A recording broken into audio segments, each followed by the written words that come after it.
Buenas tardes, bienvenidos. Gracias por el favor de su sintonía cada sábado, aquí por Teleradio América, Canal 12, a las 6 de la tarde. Aquí damos inicio a 2x3 en Salud, este programa especializado que hacemos con tanto cariño y entusiasmo para llevarle orientaciones e informaciones en el ámbito sanitario. Buenas tardes, Tati. Buenas tardes, Doris, ¿cómo estás? Estoy bien, ¿tú cómo estás? Bien, ya cesaron un poco esas lluvias, que si bien son muy buenas para el país, pero la complican también. La complican. Y recordemos que damos inicio ya inició la temporada ciclónica. Sí. Significa que hay que tomar sus precauciones, tanto a nivel de autoridades, pero también como nosotros, cada uno de nosotros como personas que vivimos en este país, donde sabemos que cada cierto tiempo puede impactarnos un fenómeno natural. Bueno, hemos estado viviendo vaguadas en estos días, pero también hay amenazas durante todo este periodo de temporada ciclónica de que puedan venir huracanes. Por lo menos 17 fenómenos atmosféricos y bueno, sí, prepararse y el Estado, que el Estado es el que tiene un rol importante en todo eso, porque yo digo, me voy a cuidar, pero el Estado tiene las políticas públicas hacia eso. Y con esta temporada ciclónica también estamos a mitad del mes del año 2023, junio ya. Así es. Yo quería comentar, Dori, quisiera comentar con ustedes unos trabajos que a mí me llamaron la atención y por eso los convertí en información, de una advertencia que hacía el doctor José Ramírez, director del Instituto Nacional del Cáncer, Rosa Tavares. Sobre la alta incidencia de cáncer. Dice él que los hospitales, no es una información nueva, pero reiterativa, ¿no? Exacto. Sí. Los hospitales oncológicos están desbordados, sigue siendo líder lamentable el cáncer de mama y dice él que hay una incidencia altísima de cáncer de próstata y invita a las autoridades a tomar, haciéndose eco de una recomendación de la Organización Mundial de la Salud de tomar medidas antes de que llegue el 2050, donde se estima que será mucho mayor el porcentaje de personas con esta enfermedad crónica no transmisible. Así es, a uno lo que le preocupa es que tenemos tantos años y cada vez que tú entrevistas quizá a un especialista en oncología, te habla de eso, de que se está aumentando, de que los casos han ido aumentando, de que hay alta incidencia, de que cada vez más personas y más jóvenes están debutando con cáncer de cualquier tipo, pero que lamentablemente nos quedamos en así mismo. En enunciados, en informaciones.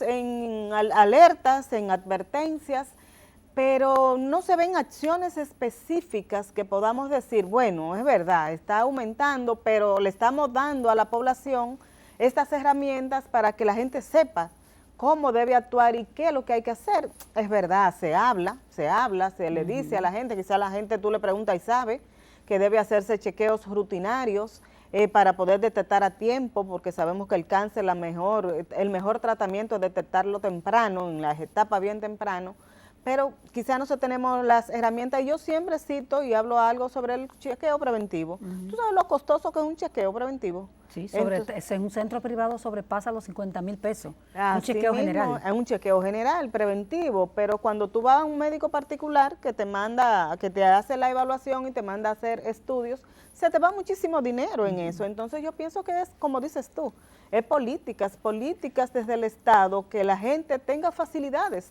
de hacerse esa prevención. Cuando tú le preguntas a las autoridades, dice, sí, bueno, tenemos la ruta de la salud, le decimos a la gente que coma bien, pero no es eso no es política pública, eso es una acción. Es una acción. ¿Dónde están las estrategias? Cuando yo me quiero hacer la mamografía, una sonomamografía, ¿dónde están los sonógrafos? ¿Dónde están los mamógrafos? ¿Dónde está el primer nivel? ¿Dónde está esa atención primaria que se debió iniciar hace tiempo?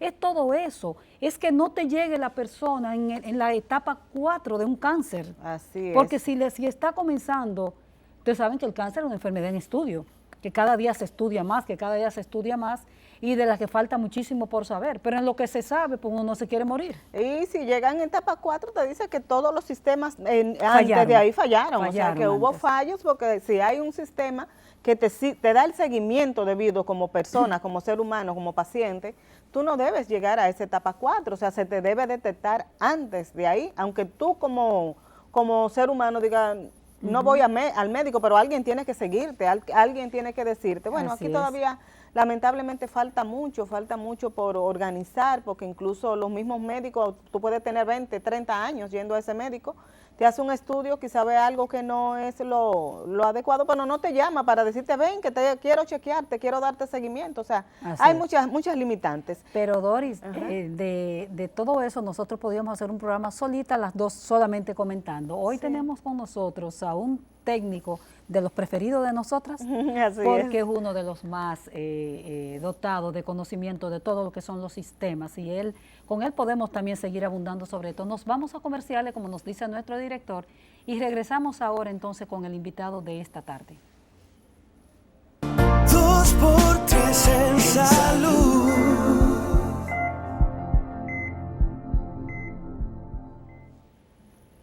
Muchísimas gracias por continuar ahí en sintonía con nosotros en 2x3 en Salud, invitándolos como siempre a seguirnos en nuestras redes sociales. Esta tarde tenemos con nosotros a un amigo de muchos años, no porque ninguno seamos viejos, pero tenemos muchos años en esto, y a uno de los técnicos a nuestro juicio de mayor prestigio en el sistema de salud, y que ahora ocupa la dirección desde hace 3 años del SIUBEN, que es Sistema Único de Beneficiarios. De Beneficiarios. Jeffrey Lizardo. Muy buenas tardes, Jeffrey. Buenas tardes, Altagracia, Doris. Qué bueno estar de nuevo aquí en este programa. Ya he estado como 3, 4 veces. Sí, varias veces. Hace mucho, ¿no? Desde que ocupaba posiciones en el SENASA. Y a Tati se le olvidó decirte que tú eres la persona que nosotros cuando tenemos dudas con algún datito del sistema, bueno, pues, siempre. Jeffrey, oriéntame esto, ¿en qué quedó esto? Jeffrey siempre está actualizado y eso nos encanta. Un hombre de mucha actualidad. Jeffrey, en el comentario inicial hablábamos, Altagracia y yo, de que ya dimos inicio a la temporada ciclónica en República Dominicana, y todos sabemos las vulnerabilidades que tenemos en nuestro país, porque vemos a veces edificios muy bonitos, pero detrás de esos edificios hay situaciones de pobreza fuerte. Los estudios que ustedes han hecho últimamente, ¿cómo andamos en eso? ¿Cuál es la situación del país? Mira, nosotros tenemos una herramienta en el Sistema Único de Beneficiarios que se llama Índice de Vulnerabilidad ante Choques Climáticos. Ese índice mide la probabilidad de un hogar ser vulnerable impactado por las inundaciones ocasionadas por tormentas, huracanes, grandes lluvias, como han caído recientemente y lo hemos visto. ¿Y para qué sirve? Entonces, como tenemos esa información georreferenciada, esa información se comparte con el COE y la Defensa Civil. Y ante una alerta de huracán, esa es la primera data que se utiliza para identificar cuáles son los hogares, los puntos y los más neurálgicos que hay que prestarle atención, sobre todo para movilizar a los refugios y en situaciones y otras áreas, ¿no? Y preparar también. Y ahí se activa el comité de bono de emergencia para activar la preparación, la respuesta también del sistema de protección social ante un evento de desastre.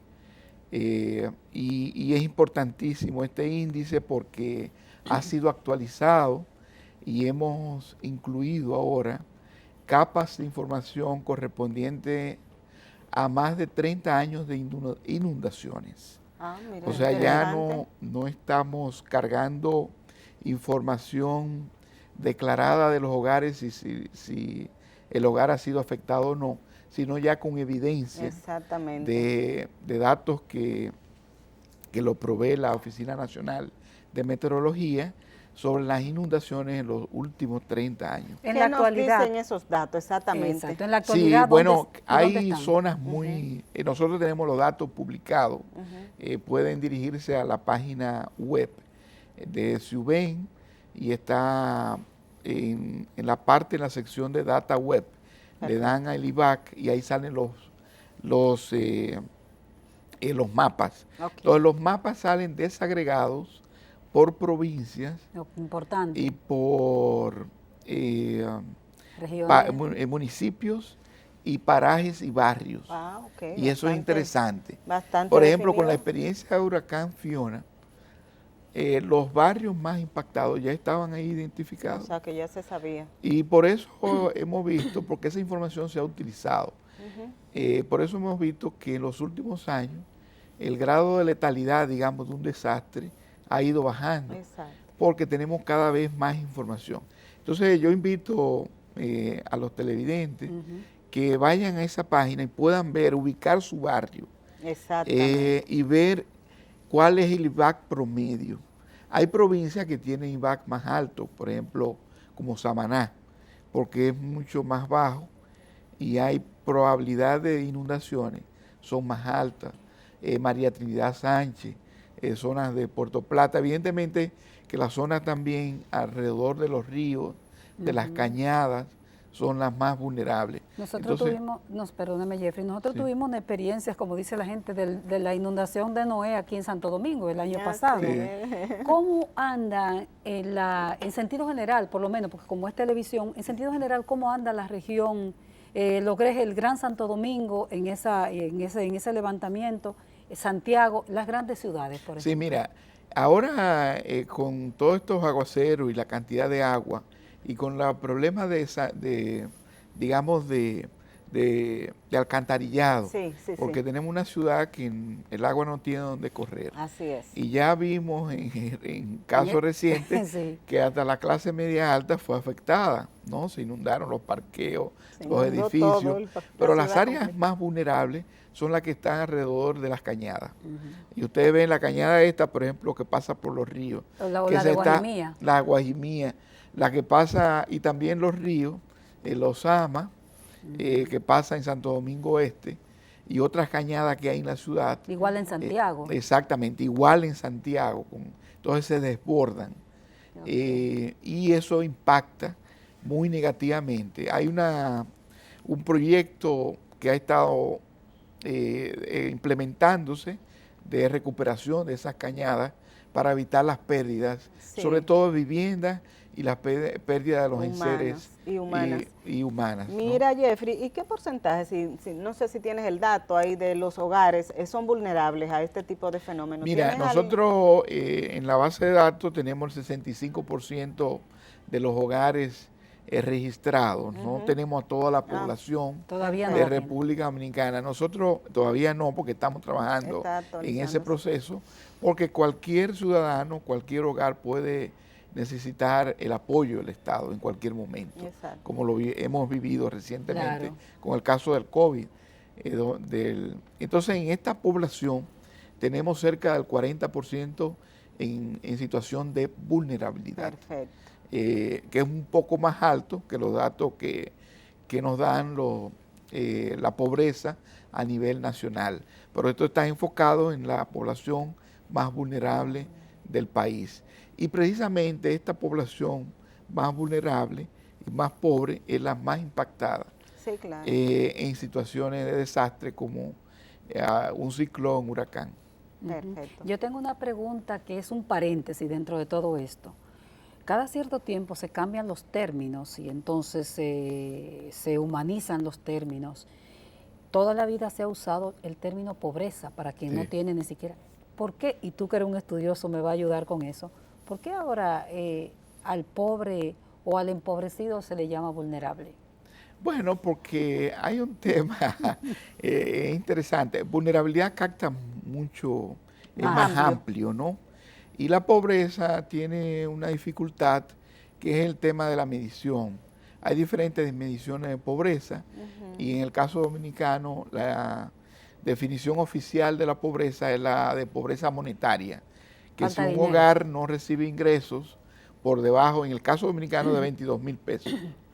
Si recibe ingresos por debajo de 22,000 pesos, es un hogar pobre, pobre monetario, pero no incluye todas las dimensiones de lo que sería la pobreza, ¿no? Entonces, y la vulnerabilidad. Mira qué pasa, que una vulnerabilidad genera más vulnerabilidad, ¿no? Ya. Y te voy a poner un ejemplo. Recientemente se publicó en el país la encuesta de hogares especializada en niñez en hogar del 2019 que la financió UNICEF conjuntamente con la ONE y publica por primera vez los datos de la calidad del agua potable, porque se medían la presencia de E. coli en el agua potable. Cuando tú revisas los datos, que no se le ha prestado mucha atención a esos datos, vas a ver la presencia exageradamente alta en los hogares más pobres de E. coli en el agua que ellos toman y que pueden ser agua de botellones. Estamos hablando de materia fecal. Exactamente. Entonces, ahí tú ves una vulnerabilidad asociada al acceso a agua potable de calidad, pero le genera otra vulnerabilidad, le genera problemas de salud. De salud. Jeffrey, y genera otra vulnerabilidad, porque una persona con problemas de salud no puede trabajar y no puede ir a la clase. Es todo un círculo. Sí.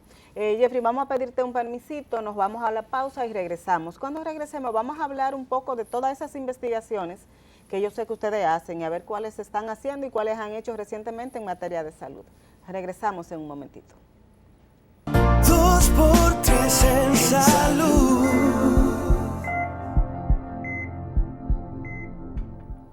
Seguimos conversando con el economista Jeffrey Lizardo. Con Jeffrey se puede abordar muchísimos temas. Él es quien dirige ahora el CIUBEN y por lo tanto maneja muchos datos interesantes en el país. Le preguntaba yo a Jeffrey antes de la pausa sobre investigaciones que estén ustedes realizando en materia de salud, cuáles han hecho recientemente y si nos puedes hablar un poco de resultados. Sí, nosotros actualmente lo que estamos haciendo es actualizando los índices para medir vulnerabilidad. En este caso... La palabrita de Tati, vulnerabilidad. Sí. Y el índice que más se ha utilizado es el índice de calidad de vida. Entonces ya tenemos una nueva versión, que es la versión 3.0, actualizada y se va a lanzar próximamente. Hemos incluido 2 índices adicionales, que es un índice de pobreza multidimensional, que incluye varias dimensiones interesantes. Una dimensión que tiene que ver con el acceso a la salud. Pero en el acceso a la salud, ustedes me preguntarán, pero si ya tenemos toda la población tiene su carnet de seguro familiar de salud, pero eso no garantiza que reciba el acceso, o sea, que pueda recibir el servicio. Exactamente. A mí me interesa que antes que tú nos desarrolles de esa investigación, que nos hable qué es calidad de vida, porque se habla mucho como en las sociedades de eso. Calidad de vida, ¿qué es tener esa calidad de vida? Sí, calidad de vida está asociado a las necesidades básicas insatisfechas. Y entonces hay una serie de dimensiones de necesidades básicas que van desde la calidad de la vivienda, ¿no?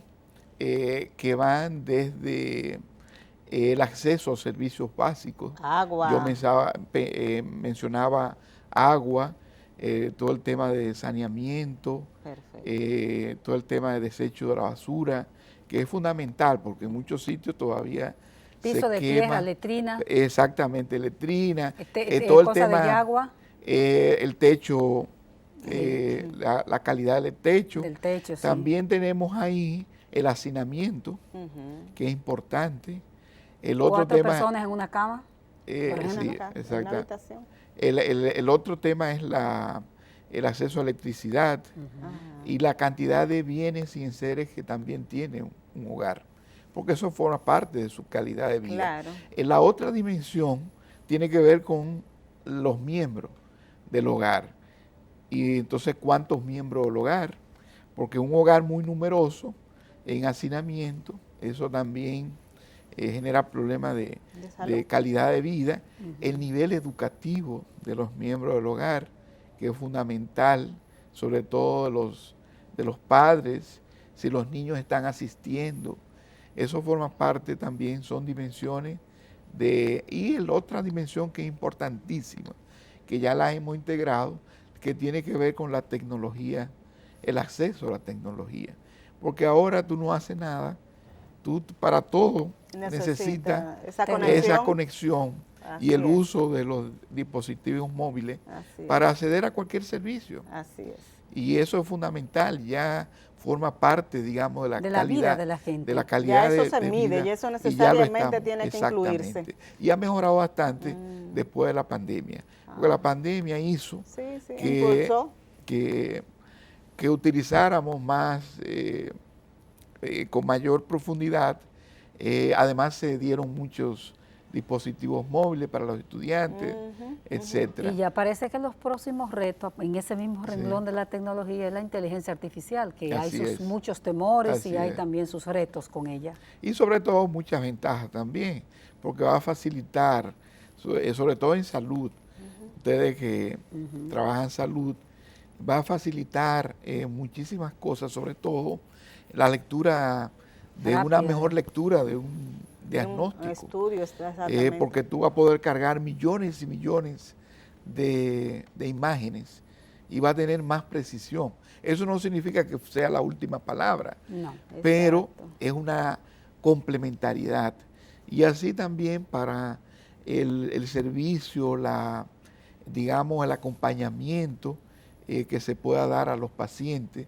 Ustedes que mencionaban ahorita todo el tema de las enfermedades de alto costo, como el cáncer y la epidemia que hay, que tienen mucho que ver con la identificación temprana. Y eso es fundamental. Aquí hay un tema que nos hemos divorciado un poco Sí, de pero la no Sí, importa, pero pregunta. está interesante. Y un tema fundamental es la historia clínica La digital. historia clínica. Exactamente. Entonces, parte de lo que estamos trabajando en Ciuben, y ahí vuelvo a retomar Retoma el la- tema, es la interoperabilidad con los diferentes registros administrativos. Y uno de ellos es la interoperabilidad con el sector salud. Estamos próximamente firmando un acuerdo con el Servicio Nacional de Salud y las ganancias van a ser importantísimas, porque nuestros datos corresponden casi en un 85% a la ficha familiar de salud que se usa en los centros de atención primaria. Entonces, nosotros vamos a cargar todos nuestros datos a las fichas familiares de salud, de manera tal y crear y trabajar conjuntamente con el servicio, crear un sistema de visualización que en cada centro de atención primaria puedan identificar cuáles son las poblaciones más vulnerables, las que tienen El hipertensión. plan inicial era Exacto. ese, que todo ese centro Pero familiar... mapeada. Mapeada. Ah. Nosotros capturamos información de las personas que están encamadas, Excelente. de manera tal que si tú le mapeas a un centro de atención primaria en su territorio, cuáles son las personas o los hogares que tienen personas encamadas, exactamente. entonces pueden dirigir sus atenciones domiciliarias. Sería maravilloso. Pero además pueden conocer por qué se enferman tanto de X Exactamente. enfermedad. ¿Por qué esa persona le da tanta gripe? De por tanta ejemplo? gripe. Porque está viviendo detrás de... Ay. O por qué hay tanto... Tiene el humo de tal empresa. diarrea. Bueno, porque está al El lado de agua una- que está consumiendo o está consumo. teniendo... ¿Por qué el tema del asma? Porque están quemando la basura Exactamente. al lado. Sí, Entonces sí, tú sí. puedes orientar a la comunidad y trabajar de manera comunitaria. Exactamente. Entonces, Prevenir eso- muchísimas situaciones. Exactamente. Claro que en términos de reto, entonces, para esa interoperatividad, Ujú. tú necesitas tener un personal médico que sea capaz de manejar tecnología. Sí, sí. Y necesita que haya energía eléctrica en ese centro Sí, de sí. atención primaria. Y necesita que haya una computadora, Sí, sí. una PC, lo que sea, ¿no? Sí. O sea, que esos son retos también para todo el Sí, sistema. el acceso a Internet ha mejorado bastante. Evidentemente que el proyecto implica dotar a esos centros que no tienen de su computadora, de un acceso a Internet estable para que puedan ver. Ahora, debo decir, ya... Para que no hagan como la policía, que tú vas y entonces el tipo está escribiendo en un cuaderno. No, esa es la peor práctica, escribir en un En un papel cuaderno, y después digitarlo, Sí. porque se pierde Dos la trabajos, información. o sea, es un Entonces, extra. el médico va a ver una gran oportunidad y una gran facilidad, porque lo que va a tener es que actualizar los datos. No va a tener que Alimentar, escribir ya. de cero, Exactamente. porque va a ver la Ya. situación de cada hogar y Exactamente. pueda entender de dónde viene esa persona y por cada qué se enferma. paciente. Porque hay determinantes sociales de la salud y ahí lo va a poder ver.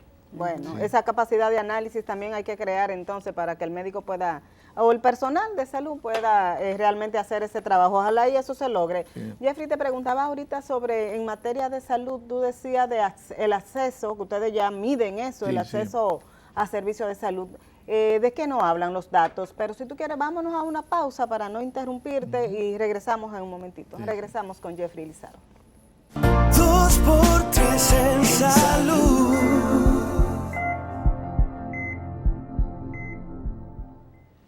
Continuamos esta conversación con el investigador y economista Jeffrey Lizardo, director del SIUBEN, Sistema Único de Beneficiarios, una entidad de mucha importancia. Y Doris hablaba, le dejaba la pregunta en el aire, sobre las investigaciones y el acceso a servicios de salud, Doris, específicamente el acceso a servicios.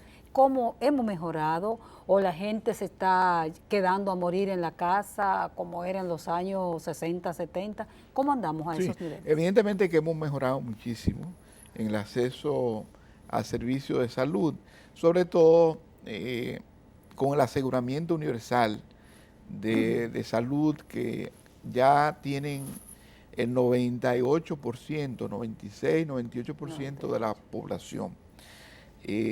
Sobre todo después de la medida que se tomó en diciembre del 2000 o finales del 2020 de garantizar un seguro subsidiado a toda la población que no lo tiene. Y yo creo que eso es un paso muy importante porque le da una garantía a una serie de prestaciones a esa población. Pero no, Ahora no bien, es un carnet que la gente tiene, nada más. Sí, pero ahora bien, ahí viene también las brechas que se dan. Exactamente. Entonces, ¿qué nos dicen esas brechas? esas brechas indican que donde hay más dificultad en el tema de acceso a medicamentos. A ¿no? medicamentos. A medicamentos y genera un más alto gasto de bolsillo.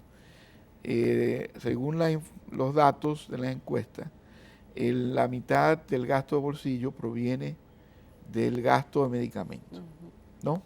Entonces, acá todavía hay una brecha importante porque no se han establecido precios de referencia. Y si bien es cierto, tenemos ya 613 farmacias del pueblo en toda la geografía nacional y el acceso a una farmacia del pueblo, pero todavía hay brecha en la disponibilidad de medicamentos que hay que seguir mejorando.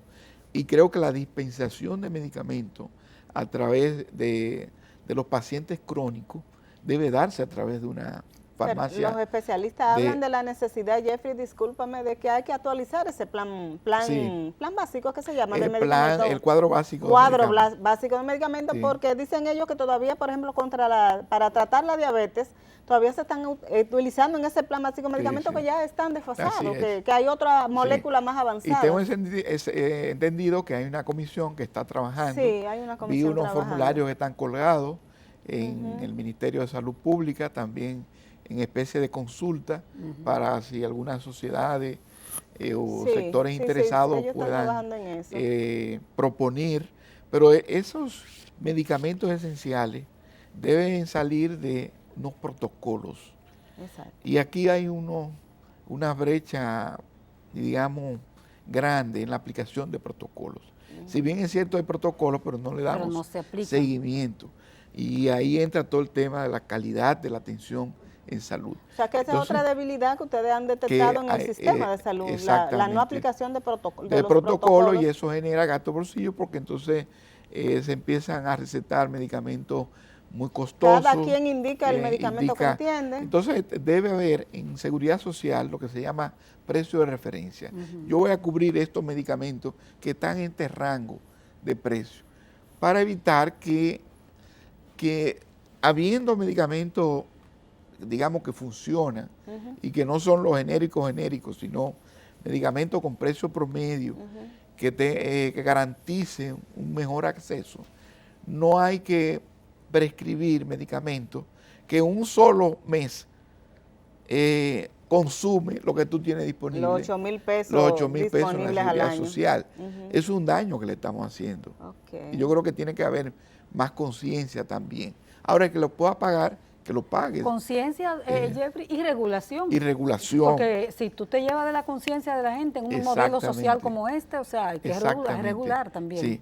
Hay un tema también que tiene que ver con la lista de espera en los, sobre todo en el régimen subsidiado, lo que tienen el Seguro Familiar de Salud, y la gente prefiere no esperar 2 meses, 3 meses, e ir directamente a un médico privado y lo tiene que pagar del bolsillo. Okay, Entonces, eso genera también gasto del bolsillo. Perfecto. Hay listas de espera porque hay pocos especialistas o poco disponibilidad. Y estamos hablando de especialistas en especialidades que son importantes, como un endocrinólogo, como un cardiólogo. Entonces hay que hacer más esfuerzo. Ustedes han publicado una serie de trabajos que indican cómo en algunas zonas del país no hay psiquiatras, por ejemplo. Esa concentración Que en no hay algunos lugares. en un solo otros, lugar y no en otro. Exactamente. Después de esta pandemia que también tenemos de salud mental. Ajá. Entonces, ese es un tema fundamental. En la garantía de, digamos, de alto costo hemos avanzado mucho, pero ahí lo que hay que hacer énfasis es en la atención temprana, como dije, haciendo énfasis en el primer nivel de atención, que hay que fortalecerlo, que ese es el primer nivel que va a contener que toda esa población después desarrolle enfermedades que van a tener un impacto negativo en la calidad de vida de la población. Jeffrey, dentro de esa lista de espera y ese tiempo para consulta, Sí. para ir a un especialista, ¿de cuánto tiempo las mediciones que ustedes Sí. hacen? ¿Se Mira, está esperando el paciente? Mira, en las algunos... mediciones, no hay mediciones Ah, en no el hay país. mediciones, ok.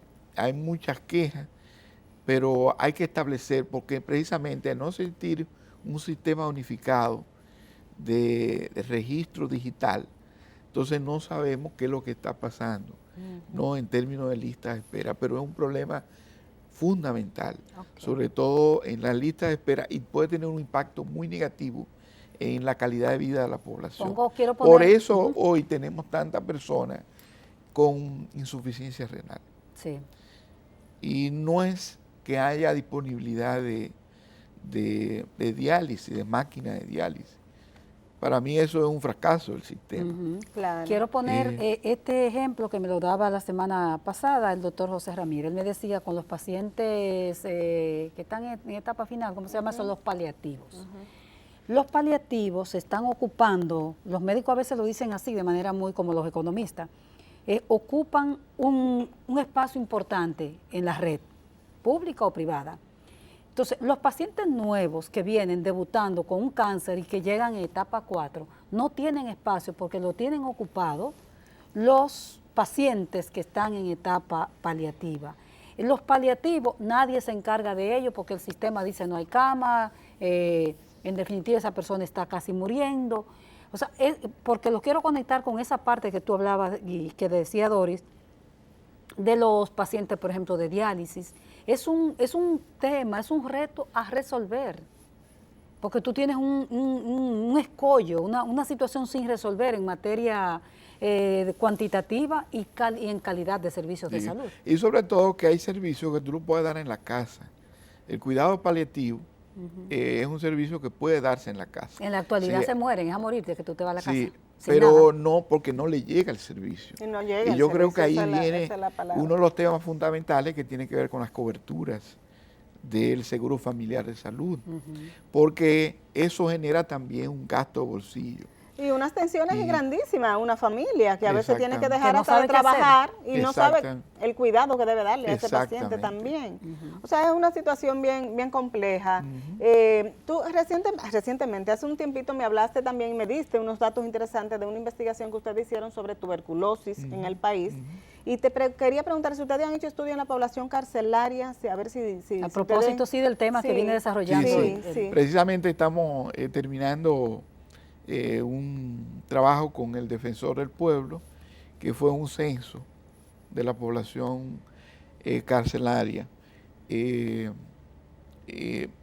poco El censo se aplicó con un cuestionario bastante largo y está en proceso, digamos, de análisis. Todavía no tenemos los resultados, pero ya pronto y hay temas ahí que llaman mucho la atención, que tienen mucho que ver con la garantía de derechos. Nosotros recientemente también trabajamos con el Ministerio de Salud Pública, con Supérate, para garantizar la protección social de los pacientes con tuberculosis, que no deja de ser importante y todavía es una enfermedad que se mantiene fuerte, con una presencia fuerte todavía, sobre todo en algunos segmentos de la población. Y con el Instituto de Dermatología también estamos haciendo alianza para vincular la protección social, al igual que con el Consejo Nacional de VIH-Sida, con Avicida, vincular la protección social con estos grupos vulnerables, sobre todo porque le ayuda a generar adherencia en el tratamiento, que esa es una de las dificultades. Mire, si usted hoy es paciente diabético, no sé si ustedes leyeron reciente alguna historia de vida de los pobres, ¿no?, que salió en la prensa. Y lo que uno llama la atención es de una persona muy pobre que es diabética y no tiene los suficientes recursos para garantizar un tratamiento adecuado y permanente, continuo. Jeffrey. Entonces, sí. No, te iba a pedir permiso para que nos vamos, nos están pidiendo que vayamos a una pausa y regresamos ahora. Yo quisiera que tú termines la idea en el próximo segmento, pero también a mí, que creo mucho en transformaciones sociales, me preocupa mucho un nivel de asistencialismo que veo actualmente. Es como si le diéramos comida a la gente pobre. Come, pero tú mantienes la pobreza. Un fenómeno que se dio mucho en Brasil. Volvemos ahora con nuestro investigador y economista Jeffrey Lizardo. 2x3 en salud.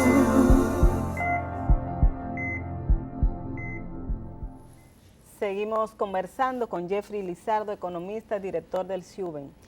Jeffrey, terminar una idea que tenía que estaba enlazada con la pregunta que te hice de la población carcelaria. No sé si ustedes tienen algún preliminar que nos diga cuáles son las principales enfermedades que afectan a los privados de libertad. La tuberculosis, evidentemente, es una de las más frecuente. Por hacinamiento, por el falta VIH, de comida. También hacinamiento.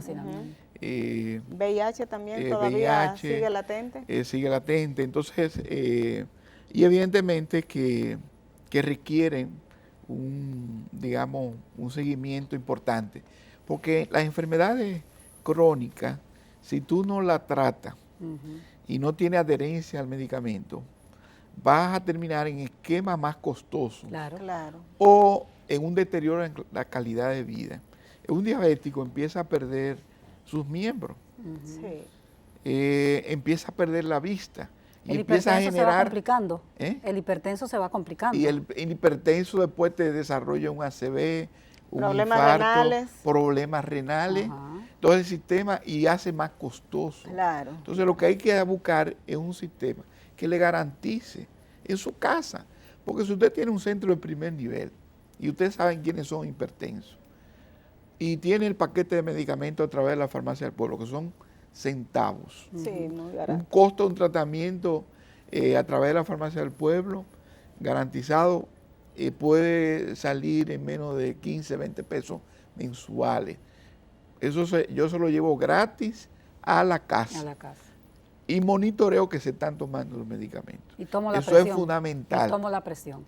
Y le tomo la presión y el azúcar. Tú garantizas que eso no va a seguir evolucionando. Pero eso hay que crear un sistema, una un monitoreo, una cultura. Y eso es fundamental.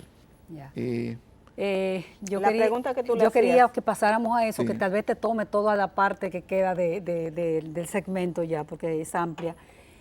Hay una tendencia, yo no sé si es en el país, yo la visualizo, al asistencialismo de nuevo, tal vez a no enseñar a la gente a pescar, sino a darle una tarjeta, te doy comida, te doy esto, cuando deberíamos enseñar a la gente a que salga de la pobreza. Le doy la comida, Las sí, herramientas, darle esas sí, herramientas. le doy un poco la comida porque la necesita en este momento, pero no para que se me quede cogiendo comida como hacen en Estados Unidos, por ejemplo. A mí eso en materia de transformación de una sociedad me preocupa mucho. Sí, esa es una de las grandes desafíos que enfrenta este gobierno y que se ha estado trabajando en cómo garantizar inclusión laboral, mejor empleabilidad, inclusión productiva, financiera de la población en condiciones de pobreza o de vulnerabilidad. Y ahí están todos los programas de capacitación, los programas de apoyo para el desarrollo de sus negocios. Evidentemente que nosotros hemos tenido un problema como país y es que hemos tenido varios choques sucesivos, externos, que han afectado, digamos, el nivel de vida de la población por el aumento de la inflación. Primero vino el choque del COVID. Antes del COVID, el número de beneficiarios de las transferencias monetarias era de 850,000 hogares. Con el COVID se aumenta a 1.500.000. Después, ya pasando el COVID, empezó a reducirse y llegó a reducirse a 1.300.000, igual que el monto, aunque el monto es el doble de lo que se pagaba antes, que era 825 pesos. Ahora se transfieren 1.650, pero se quedó 1.300.000. Ahí vino la disrupción internacional con los aumentos de los precios de los commodities, del petróleo, vino después la guerra de Europa y aumentó los precios de nuevo y el impacto inflacionario y hubo otra vez que expandir. Hoy día tenemos 1.533.000 hogares que están recibiendo las transferencias monetarias Aliméntate a través de Supérate. Estamos trabajando con Supérate para ir graduando. En la medida en que el empleo se va recuperando, porque hay una recuperación importante del empleo, aunque hay cierto rezago en las mujeres. ¿Por qué? Porque las mujeres se quedaron como cuidadoras después del COVID y volver a insertarse ha sido más difícil y se han insertado en actividades muy precarias en la informalidad. Entonces, eso ha hecho que los desmontes sean menores, pero Supérate está montando una estrategia de integrar, identificar esos hogares que necesitan acompañamiento para una pronta salida de la pobreza. Después hay otros hogares que se van a acompañar para todo el tema de cuidado. Aquí se está trabajando ya en el proyecto de comunidad de cuidado, donde vamos a tener a cuidadoras certificadas por Infotep, que van a ir a hogares donde hay adultos mayores que necesitan cuidado. ¿Se está avanzando en eso? Sí, ya? se está avanzando porque se va a comenzar en Asua y se va a comenzar a finales de este año ya en Santo Domingo Este. Nosotros hemos hecho todas las mediciones. ¿Quién es la entidad auspiciadora de eso? Bueno, está Supérate, conjuntamente con CONAPE, con CONADIS, con INAIPI, con CONANI, es un buen proyecto. el Ministerio de Economía, un proyecto importantísimo, genera empleo, pero además va a permitir que las mujeres puedan insertarse en el mercado laboral porque no lo pueden hacer porque están cuidando. Amén, porque hay que saber lo que es tener un adulto mayor. Exactamente. Hay que saber lo que es eso. Y todo lo que implica el cuidado. Lo que implica eso. Entonces se está trabajando en esa parte. Nosotros permanentemente hacemos cruces en el CIUBEN con las diferentes bases de datos administrativas para identificar aquella población que ya no lo necesita. Entonces, permanentemente estamos, en la medida en que la recuperación se va dando. ¿Cómo se dan cuenta? Porque la gente no anda diciendo, ya yo no necesito esto, o sea, ya yo... ahí entra Supérate que debe notificarle que esa persona tiene un empleo, por ejemplo. Esta persona tiene un empleo, está cotizando en la Porque igual la gente se queda con el empleo y se queda con la ayuda. Con la ayuda. Porque, bueno, el incentivo es mantener, no entregarla, pero la idea es garantizar que esa persona cumpla con su deber, ¿no? Y el apoyo podría seguir El apoyo podría seguir, pero de otra manera, Jeffrey, no a porque través de uno- las asistencias. Uno ve que en Estados Unidos la gente, cómo la gente engaña al fisco, por Sí, ejemplo, sí. que teniendo ayuda, bueno, coge esta vivienda. Y precisamente por eso cruzamos los datos. Nosotros estamos cruzando con la tesorería, con la Dirección General de Impuestos Internos. Nosotros hemos encontrado casos de gente gente que tiene 17 carros, vehículos, y tiene una a su ayuda. nombre y tiene Ayuda. una ayuda. Wow. Nosotros Wow. hemos encontrado casos de 6 tarjetas en un hogar. Wow. Hemos encontrado casos de personas que tienen 2 viviendas, que tienen ingreso de capital, que tienen un préstamo millonario de 7 millones, un préstamo comercial, que tienen un consumo de electricidad Wow. de correspondiente a Ve una lo que te decía, persona. es difícil el tema de que dejarle la cosa a la conciencia. Y Exactamente. sin embargo hay otros que lo necesitan, Que no- quizá no que han no- podido tener el exactamente. acceso Mire, a nosotros recibirlo. tenemos identificado 30,000 hogares en extrema pobreza que no están Que recibiendo. no lo Nada. reciben. Y entonces, ustedes saben por qué. Porque en la base de datos no lo logramos identificar, contactar. Entonces estamos ahora haciendo un barrido y lo estamos encontrando porque son tan marginados que ni Wow. teléfono tienen Wow. ay, ay. y viven en una situación de precariedad No que se sabe además no dónde tienen están. documento de identidad. Ah, eso Ese es es Entonces otra cosa, es un otro tema tema. fundamental que Supérate ya está trabajando y que con la nueva ley de registro civil va a ser más rápido. ¿Ustedes tienen que salirlo a buscar o la persona no tiene un mecanismo de acercarse a ustedes? ¿Hay Sí, ahí algún están modo? las ventanillas únicas que a través de los puntos solidarios, pero nosotros en estos casos proactivamente estamos buscando estos 30,000 hogares en condiciones de pobreza extrema que no están recibiendo ninguna ayuda del Estado ¿En todo el país? en todo el país. Ok. Y recibimos, porque eso es parte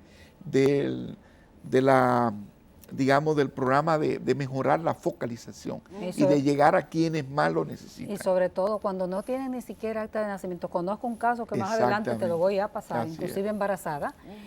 Cuando no tienen ni siquiera eso lo hace Sí. más pobre todavía, porque Claro no tienen que sí, acceso a nada. Absolutamente. Viven No de pedir, tienen un seguro de pedir salud. prácticamente, no pueden.